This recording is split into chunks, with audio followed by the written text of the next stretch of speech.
Hello everyone, Brickbar here, and today guys we're going to be looking at the LEGO Avengers Infinity War set, the Outrider Dropship attack. This set contains 124 pieces, 4 minifigures, and it retails for $15 in the United States. Now let's take a look at those minifigures. So the first minifigure we'll be taking a look at today is the Captain America figure. And honestly, this is a very good looking minifigure. This looks exactly like how he did in the movie, and I think that's very impressive, because LEGO bases their minifigures off of concept art, but I'm guessing that Captain America didn't really have that much differences in his concept art versus how he actually looked in the real movie. First off, the printing on his torso is very good. I really like it. It's more gritty, I guess, than the other Captain America figures, but I think that works. I also really like his face prints, and I think the hairpiece actually fits him pretty well. His shields are kind of lame. They don't really look exactly like how they do in the movie, but I think they do an okay job. He also has some back torso printing, which is pretty cool, and he also has a second expression on the back, which is this happy one. So I really like that. One minor thing, and one minor complaint that I might have about this figure is the fact that it doesn't have any leg printing, but that's fine, honestly. It matches the rest of the figure, so I'm not really too bummed out about that. The next minifigure is Black Widow, and yeah, this is pretty okay version of Black Widow. I do think they get the design pretty well. I do like her torso printing, and I don't really mind that too much. She also actually has leg printing, which is kind of weird. Why couldn't they have given some leg printing to Captain America instead? But now well.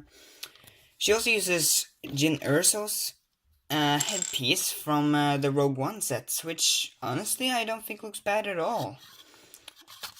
You can see she has a secondary expression on the back. She also has some back torso printing. I do think her hairpiece should have been more of a white color instead of this blonde one. But that's just kind of a nitpick. She also comes with these baton pieces, or well, the lightsaber type pieces, which we have seen her wield before.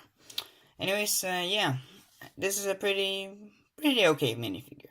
Next up, guys, we have the Outriders, and these are just kind of the generic evil army in the movie.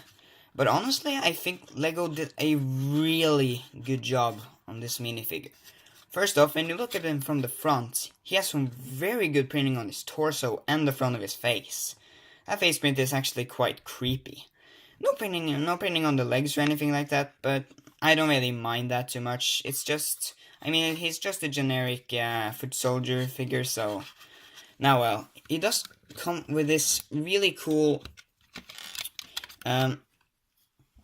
torso attachment, however, which is really cool because I think this was a brand new piece used for these ones, for the Outriders, and you can see they can also fit 4 of these black skeleton arms on it, which looks very good. And you can also see even underneath that there's some very good back printing as well, which is really nice.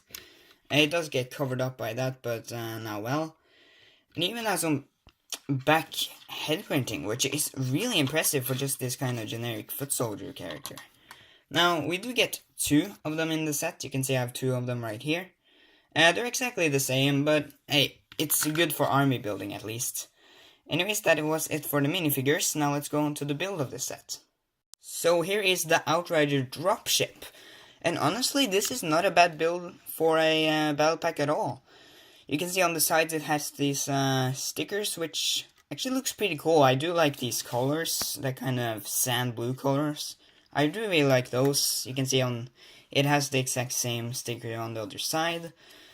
You can see you can open up these, I don't really remember what they're called, but yeah, you can open them up like this, and you can kind of fit the Outriders in here, though I'm still not 100% sure of how you're supposed to fit them in perfectly, so you can, you know, put them in there. This is kind of the best I can do at the moment. Yeah, doesn't really work, but now, well, you can also see they have these stud shooters on the side, which if you don't know how they work, you pretty much just click on them and then, yeah, they fire off. Then inside the cockpit itself, you can see it has this little sticker right here, and it also has place for the Infinity Stone in this set, which is the Space Stone.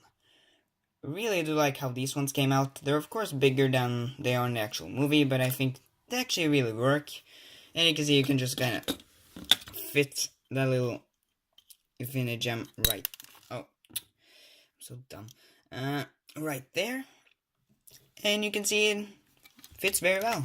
But yeah, I mean, that's pretty much it for this set. Oh, actually, one more thing. There is an extra sticker on these little flaps right here as well. Now, let's go on to the instructions of this set. So here are the instructions. And you can see it's a pretty standard battle pack type instruction. On the back here, you can see it has some advertisement for some of the other Infinity War sets, which is pretty neat. And it also has this really cool artwork right here with all the Infinity Stones and the set numbers. So that's actually pretty cool. I do like that. And down the back here they have some advertisements for Lego Life.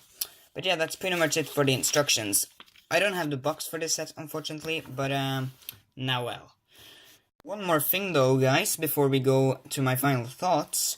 I do want to show off this little, I guess, piece right here. This is how the Infinity Stones are packaged. You can see on this one there is 3, but that's because I've punched out one of them. So you pretty much just punch them out, kind of like this. I'm not going to do that, however, because I don't really need to. But I mean, that's pretty cool. In case you lose one of them, then you'll have 3 extra. So yeah, that's pretty cool. Anyway, now let's go on to my final thoughts. So yeah, guys, all in all, I would say this is a pretty cool battle pack. Of course, it's not the greatest set ever, but I mean, you can't really expect too much from a small battle pack like this. But I really do like the minifigures. I think the build is pretty cool, and it's a really nice deal. I mean, only $15? Yeah, I'll take that. If I would give this set a grade, I would probably give it like a B+, maybe? Around there at least. Anyways, guys, that's it for this video, and I'll see you guys in the next one. Bye-bye.